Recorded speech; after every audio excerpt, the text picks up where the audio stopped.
네, 다음은 보건복지위원회 소속 권수정 의원님 나오셔서 발언해 주시기 바랍니다.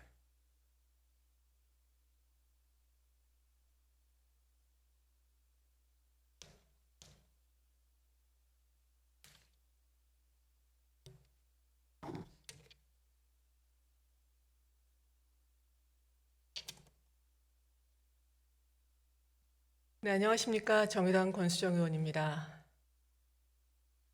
사진은 6살 루비 브리지스가 흑인 학생 최초로 백인 전용 학교에 등교하는 장면입니다.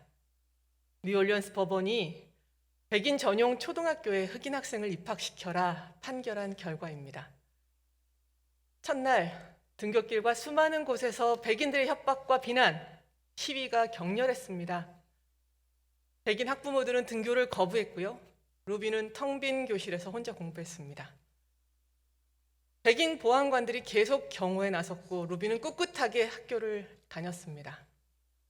인종차별이 심한 남부의 백인 초등학교에 흑인 학생을 보내 평등을 도모하고 차별을 종식시키려는 정치와 행정의 노력이 담겨 있는 사진입니다. 1960년 미국입니다. 2021년 서울입니다. 9월 2일 진행된 서울교통공사 의견 광고 도안 심의 결과입니다. 불승인. 이 광고는 강제 전역당한 고 변희수 하사 복직 소송 관련 광고 도안이었습니다. 대한민국을 위한 헌신 차별할 수 없습니다. 고 변희수 하사의 삶과 죽음을 기리고 차별과 혐오 없는 사회로 나아가자는 공익적인 이 광고는 불승인되었습니다. 이유가 무엇일까요? 서울시는 지금 차별할 수 없다는 말조차 차별하고 있습니다. 서울 퀴어 문화축제 조직위원회의 비영리 사단법인 설립 신청에 대해서도 서울시는 불허 통보를 하였습니다. 이번에도 비슷한 이유입니다. 사회적 갈등과 공익 그리고 반대 집회가 예상된다는 것이었습니다. 공익이라는 말은 참으로 사무칩니다. 사회적 갈등이란 말도 마찬가지입니다. 서울 퀴어 문화축제 조직위는 매년 문화행사인 서울 퀴어 문화축제를 수행해 왔습니다. 2019년 해당 조직위는 비영리 사단법인 설립을 시작하였습니다. 서울시는 적합한 주문부서를 확인해 주겠다며 1년 2개월을 끌었습니다. 문화예술과는 배정되고 나서도 6개월 동안 서류 보완을 요구했습니다. 2021년 5월 12일 요건이 완료되었다고 부서는 알렸습니다. 그러나 제출일 이후 통상 20일의 처리 기간이 지났음에도 불구하고 다시 결정을 유보했습니다.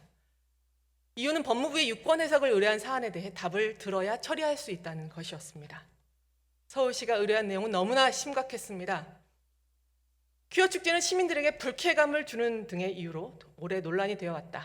사회적 갈등이 있거나 국민적 합의가 이루어지지 않은 사안을 추진하는 단체 활동이 허가 요건에 저촉되지 않는지 확인해달라. 불쾌감이란 말이 추가되고 또다시 사회적 갈등이란 말이 언급되었습니다. 법무부 관계자는 비영리 사단법인 설립의 경우 정관 등 형식적 요건만 갖추면 허가하는 인가주의를 따르며 사단법인의 설립은 헌법에 명시된 집회 결사의 자유에 해당하는 국민의 기본권임을 언급했다고 합니다. 서울 퀴어 문화축제는 존재가 지워진 성소수자들을 가시화하고 사회적 차별과 혐오에 대항하며 문화 다양성을 확보하기 위해 2000년부터 진행해온 축제입니다. 코로나19 이전 2019년에는 주최 측 추산 15만 명이 참석하는 명실상부한 서울 시민의 축제입니다. 지난 20년간 성소수자에 대한 차별과 혐오를 온몸으로 맞서서 싸운 성소수자 시민과 지지자들의 투쟁의 역사인 것입니다. 사회적 갈등은 늘 존재했습니다. 하지만 어떤 존재는 허가 또는 불허할 수 없다는 점을 인권의 이름으로 주장해온 것이 정치입니다. 이에 따라 정치와 행정은 사회 갈등을 해소하는 사회적 기능을 수행해야 합니다. 시도 공무원 교육원에서도 발간한 행정학 공통교재에도 적시되어 있습니다. 성소수자에 대한 사회적 혐오와 차별을 서울시는 방관해서는 안 됩니다. 명백히 차별적인 행정을 전혀 차별적이지 않은 양 시전해서는 안 됩니다. 지금 당장 형식적 모든 요건을 갖춘 서울 퀴어 문화축제 조직위원회가 배출한 비영리 사단법인 설립 허가를 허가해야 합니다. 이미 너무나 많은 성소수자가 사회 차별과 혐오로 인해 죽음을 택했습니다. 서울시는 명백히 행위로서 차별과 혐오를 선택했습니다. 지금도 자신의 존재를 부정당해 죽음을 탁하는 사람들에게 서울시는 또다시 폭력을 행사한 것입니다.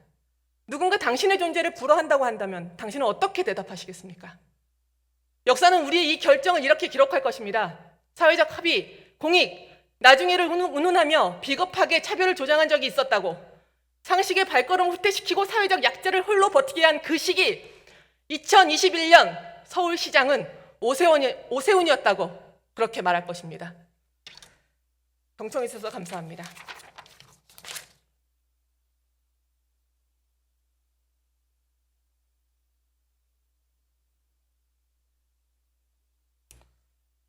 권수정 의원님 수고하셨습니다.